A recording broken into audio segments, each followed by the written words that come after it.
Je suis pro-vie, et tout le monde devrait être contre l'avortement. Pourtant, la plupart de ceux qui sont opposés à l'avortement aujourd'hui, ce qui inclut la majorité de ceux qui prétendent être catholiques, sont en réalité des pélagiens des temps modernes. Ils croient que les enfants avortés et les autres enfants non baptisés sont sauvés sans le sacrement du baptême. Ainsi, ils croient la même chose que les pélagiens autrefois. Ceux-ci étaient un groupe d'hérétiques, condamnés par l'Église catholique et par les papes au 5e siècle. Ils sont appelés pélagiens, car leur théorie théologique vient de Pélage, un homme qui a vécu de 350 à environ 420 après Jésus-Christ. On trouvait parmi les principales croyances théologiques des pélagiens la négation du péché originel. L'Église catholique enseigne infailliblement qu'à la suite du péché d'Adam, tous les hommes, excepté la bienheureuse Vierge Marie, sont nés et conçus dans un état de péché originel.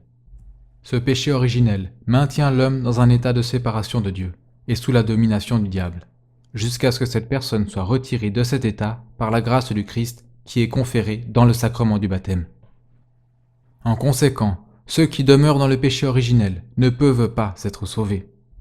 Voilà pourquoi l'Église catholique a dogmatiquement défini dans les conciles de Florence, Trente et dans d'autres déclarations qu'aucun petit enfant ou enfant ne peut être sauvé sans le sacrement du baptême. Mais les pélagiens niaient le péché originel. En réalité, l'une des propositions qu'ils tenaient, qui a été condamnée par l'Église, était de dire que les nouveau-nés sont dans un état identique à celui d'Adam avant sa chute. Ceci ressemble fortement à ce que les pro-vie aujourd'hui croient. En réalité, c'est exactement ce qu'ils croient. Ils croient que les bébés avortés sont totalement innocents à tous les égards, et donc qu'ils ne pourraient jamais être exclus par un Dieu juste de la vie éternelle. Mais cela est bien sûr une hérésie, et contredit la doctrine catholique sur le péché originel. Il est vrai que les petits-enfants sont innocents des péchés actuels, dont nous parlerons ultérieurement, mais ils ont le péché originel, qui les sépare de Dieu et les exclut du ciel. Et certaines personnes se plaignent à ce point, et disent « Comment est-ce juste ? Il n'a pas commis de péché cet enfant, et il est exclu par Dieu ?» Et la réponse à cette question est qu'il n'est pas de notre ressort de questionner la révélation de Dieu. Il est de notre devoir de l'accepter et d'y croire, et de comprendre la justice qui est renfermée en second. Beaucoup de gens ont les choses à l'envers aujourd'hui. Ils refusent de croire jusqu'à ce qu'ils comprennent, alors qu'une personne qui a la foi croit afin de comprendre. Mais il y a beaucoup d'explications plausibles pour savoir comment un Dieu juste pourrait exclure un enfant non baptisé du ciel. Dieu voit toutes choses depuis la fondation du monde. Il sait donc exactement ce que cet enfant aurait fait s'il avait eu la chance de vivre une vie entière. Il aurait pu voir qu'il aurait commis des péchés mortels graves et horribles, et ainsi subir un châtiment encore plus grand dans le feu de l'enfer. Et donc les gens ne peuvent pas se plaindre que cela est injuste. Ce faisant, ils se rebellent contre la révélation de Dieu, et affirment qu'ils comprennent et savent mieux que Dieu, ce qui est le summum du blasphème et de l'orgueil. Une autre proposition spécifique des pélagiens, qui est partagée par presque tous les pro-vie aujourd'hui, est de dire que les enfants non baptisés obtiennent la vie éternelle. Et donc nous voyons la similitude ici. Mais en fait, il est intéressant de voir que les pro-vie actuels qui se disent catholiques, mais malheureusement ne le sont pas, sont en réalité pires que les pélagiens.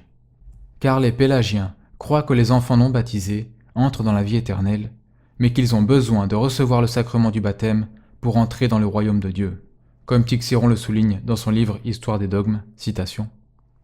Les pélagiens, qui font la distinction entre la vie éternelle et le royaume des cieux, ont enseigné qu'il est nécessaire de recevoir le baptême non pas pour la vie éternelle, mais pour le royaume des cieux.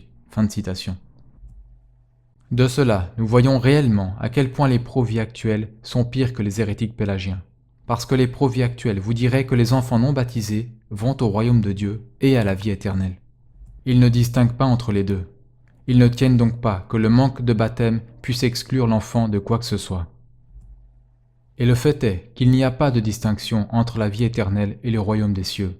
Ceci était une invention des hérétiques pélagiens. Et donc, soit les enfants non baptisés entrent dans la vie éternelle et le royaume des cieux, soit ils n'y entrent pas. Et nous savons à partir du dogme catholique qu'ils n'y entrent pas. Et là est le vrai mal de l'avortement. Il n'est pas que cet enfant non baptisé ne puisse grandir et obtenir son permis de conduire et avoir une fête d'anniversaire, mais plutôt que cet enfant est, comme le concile de Florence l'a défini, sous la domination du diable jusqu'à ce qu'il soit secouru par le sacrement du baptême.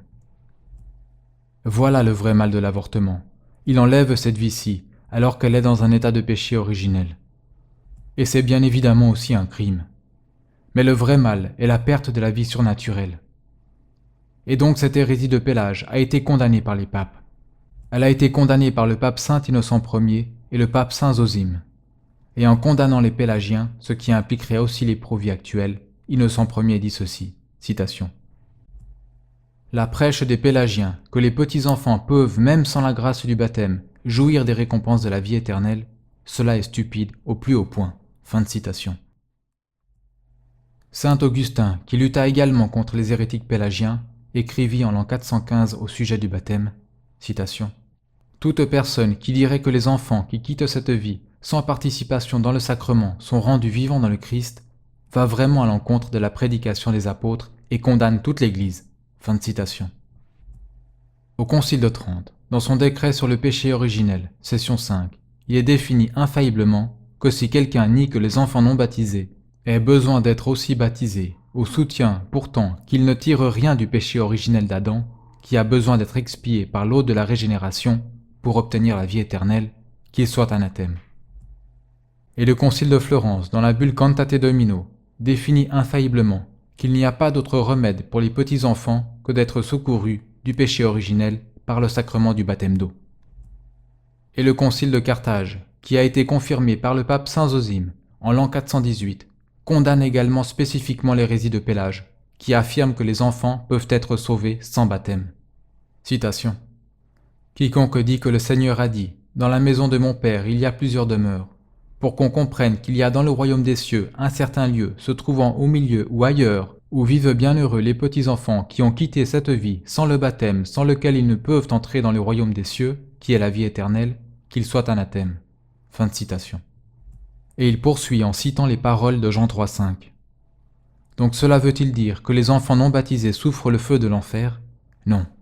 L'Église a enseigné qu'ils vont en enfer, car il est défini par le Concile de Florence, le Concile de Lyon II, que les âmes de ceux qui meurent en état de péché mortel ou avec le seul péché originel descendent immédiatement en enfer, où elles reçoivent cependant des peines inégales. Ainsi nous pouvons clairement voir, dans l'enseignement dogmatique de l'Église, une distinction des peines pour ceux qui meurent dans le seul péché originel, qui sont les enfants non baptisés, et ceux qui meurent dans le péché mortel. Nous voyons la même chose dans la bulle Benedictus Deus du pape Benoît XII. Citation. Les âmes de ceux qui meurent en état de péché mortel descendent aussitôt après leur mort en enfer, où elles sont tourmentées de peines éternelles. Fin de citation. Dans cette citation, il dit que les gens qui meurent en péché mortel obtiennent des peines infernales, c'est-à-dire le feu de l'enfer.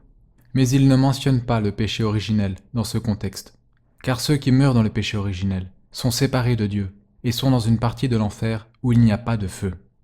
Ceci a été confirmé dans la bulle Octorem Fidei du pape Pie VI, où certaines personnes ont rejeté comme une fable pélagienne une partie de l'enfer où il n'y a pas de feu. Et cette notion a été condamnée, confirmant ainsi qu'il y a une partie des régions inférieures qui est l'enfer et où il n'y a pas de feu. Et voilà où les enfants non baptisés vont. Maintenant, en essayant de contredire cela, certains schismatiques radicaux citeraient le décret mentionné plus haut du Concile de Carthage, et ils diront « Bien, ceci condamne un lieu intermédiaire. Et c'est ce que vous affirmez en parlant de partie élevée de l'enfer, ou limbe des enfants, qui est en enfer. » Ceci est un argument complètement faux, car cette condamnation condamnait un lieu intermédiaire dans le royaume des cieux. Elle ne condamnait pas une partie supérieure de l'enfer.